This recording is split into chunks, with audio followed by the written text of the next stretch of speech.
Knowledge is power, the story of Goddess Saraswati. Knowledge is the greatest asset that a human mind has. Cultivating that knowledge can help one become more confident and successful.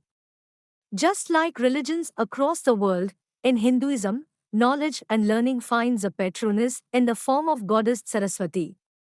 Goddess Saraswati is one of the most revered Hindu deities in India and in Hinduism.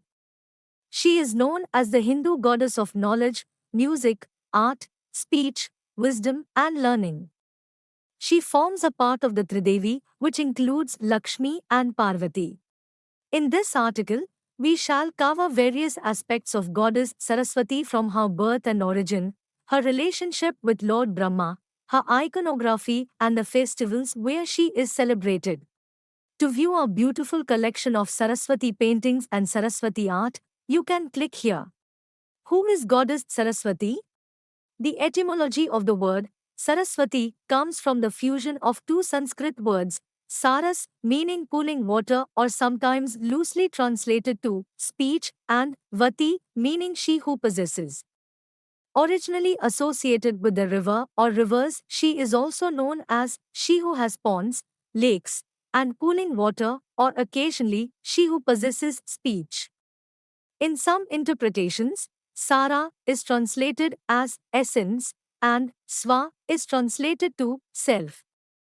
Thus, the name Saraswati would translate to she who helps realize the essence of self, or she who reconciles the essence of Parabrahman with one's self.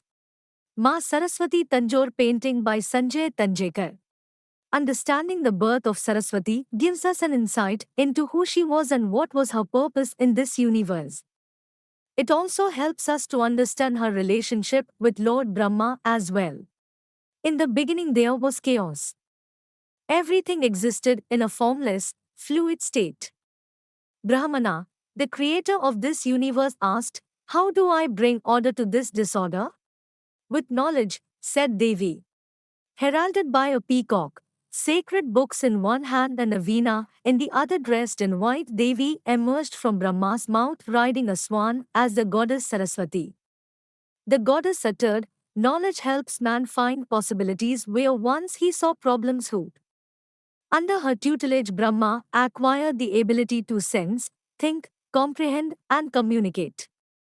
He began to look at the chaos through the wisdom he had acquired and saw the beautiful potential that lay therein.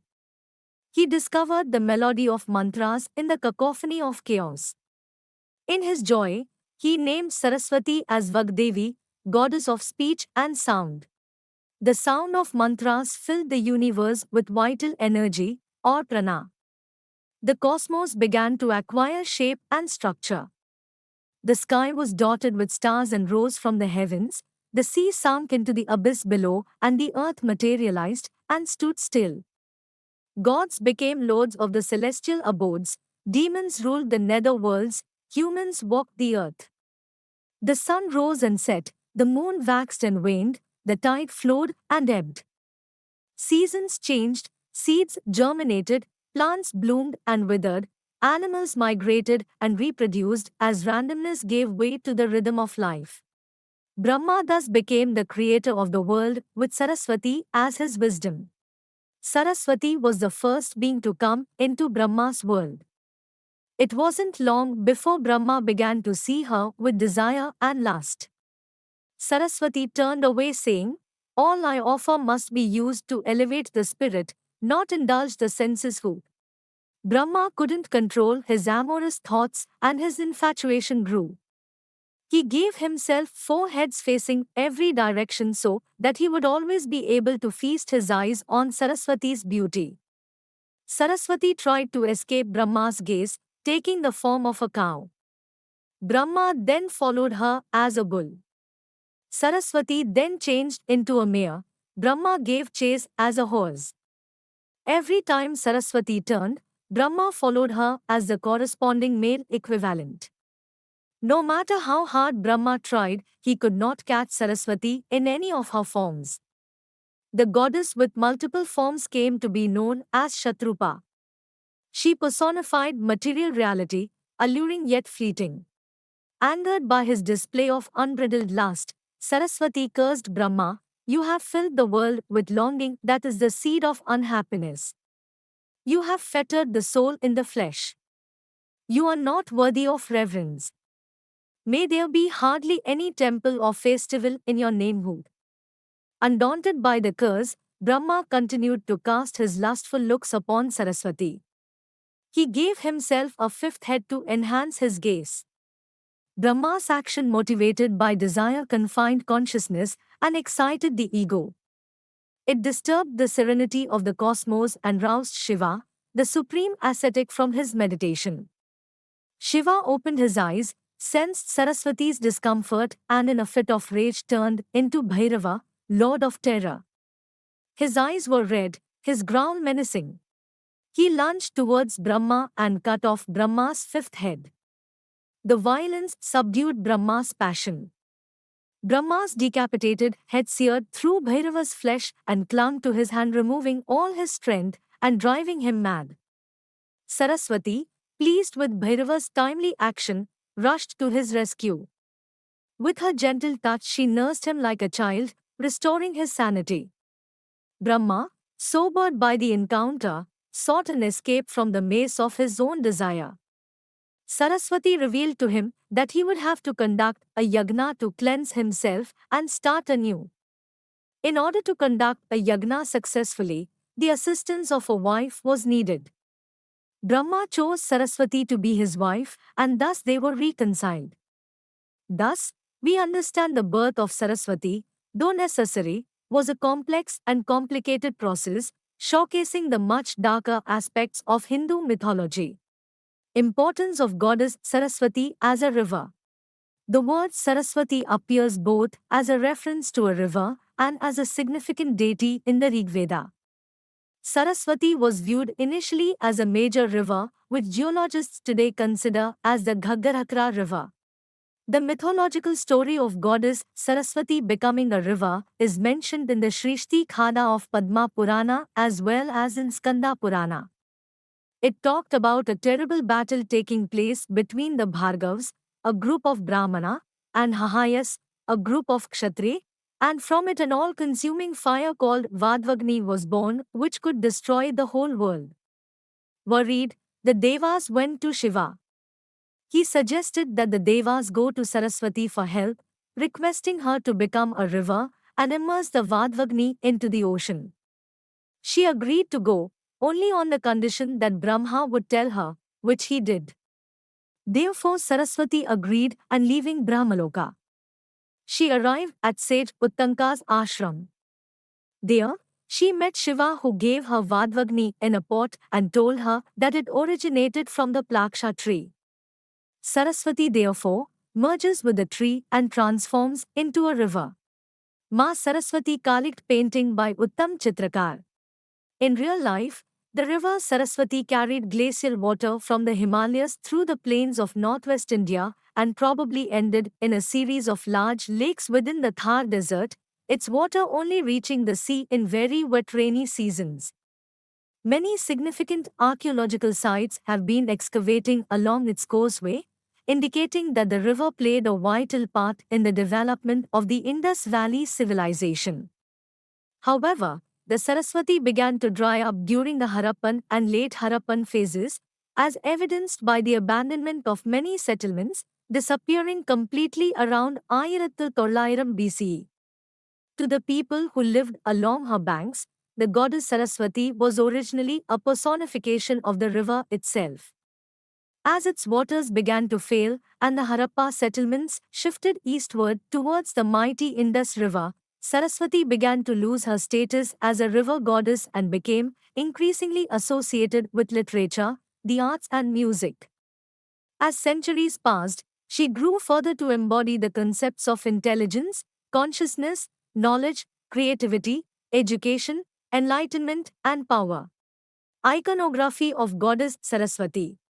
Goddess Saraswati is often depicted as a beautiful woman dressed in pure white, often seated on a white lotus symbolizing light, knowledge, and truth. Her iconography follows white themes from dress to flowers to swan, all of it symbolizing sattva guna or purity, discrimination for true knowledge, insight, and wisdom. She is generally shown to have 4 arms. The hands symbolically mirror her husband Brahma's 4 heads, representing manas, mind, sense, buddhi, intellect, reasoning, citta, imagination, creativity, and ahamkara, self-consciousness, ego. The 4 hands hold items with symbolic meaning. A pustaka, book or script. The book she holds symbolizes the Vedas, representing the universal, divine, eternal, and true knowledge as well as all forms of learning. A mala, rosary, garland, a mala of crystals, representing the power of meditation, inner reflection, and spirituality. A water pot. A pot of water represents the purifying power to separate right from wrong, the clean from the unclean, and essence from the inessential.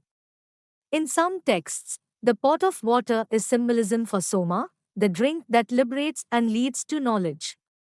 A musical instrument, Veena, represents all creative arts and sciences, and her holding it symbolizes expressing knowledge that creates harmony. Saraswati is also associated with Anurga, the love for and rhythm of music, which represents all emotions and feelings expressed in speech or music. A Hamsa, either a swan or a goose, is often shown near her feet. In Hindu mythology, the Hamsa is a sacred bird, which, if offered a mixture of milk and water, is said to be able to drink the milk alone.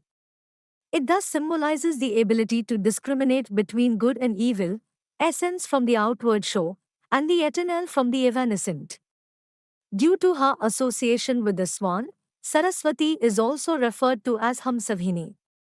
The swan is also a symbolism for spiritual perfection, transcendence, and moksha. Sometimes the Chitramekla, also called Mayura, peacock, is shown beside the goddess. The peacock symbolizes colorful splendor, the celebration of dance, and, as the devourer of snakes, the alchemical ability to transmute the serpent poison of self into the radiant plumage of enlightenment.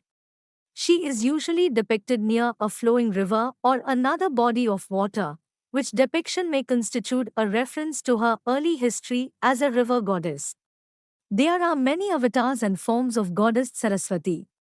Saraswati is not just the goddess of knowledge and wisdom, but also she is the Brahmavidya herself, the goddess of the wisdom of ultimate truth. Her Mahavidya forms are Matangi and Tara Mahavidya she manifests. As Mahakali, she is the destroyer of ignorance and ego, and the darkness that surrounds the mind of the unlearned and lethargic. As Parvati, she is Brahmavidya, the ultimate truth. As Lakshmi, she is Vidya Lakshmi, who provides wealth according to skill. As Vidya, she is the formless concept of wisdom and knowledge in all of its aspects. As Gayatri, she is the personification of the Vedas. As Savitri, she is the personification of purity, consort of Lord Brahma. Ma Saraswati Kerala mural painting by Adarsh. Worshipping Goddess Saraswati Vasant Panchami. One of the most famous festivals associated with Goddess Saraswati is the Hindu festival of Vasant Panchami. Celebrated on the 5th day in the Hindu calendar month of Magha, month, it is also known as Saraswati Puja and Saraswati Jayanti in India. Vasant Panchami is a festival of Hindus and Sikhs that marks the beginning of preparations for the spring season. It is celebrated by people in various ways depending on the region.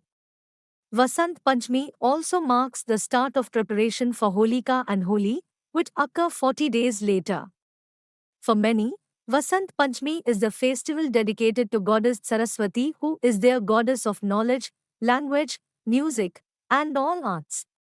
She symbolizes creative energy and power in all its forms, including longing and love. The season and festival also celebrate the agricultural fields ripening with yellow flowers of mustard crop, which Hindus associate with Saraswati's favorite color. People dress in yellow saris or shirts or accessories, share yellow-colored snacks and sweets. Some add saffron to their rice and then eat yellow cooked rice as a part of an elaborate feast. Goddess Saraswati is celebrated and worshipped in India and across the world. She is worshipped in various East Asian countries such as Japan, Cambodia, Bhutan, Thailand, and Myanmar. She holds immense importance in Hinduism, and one can learn a great deal from her life story.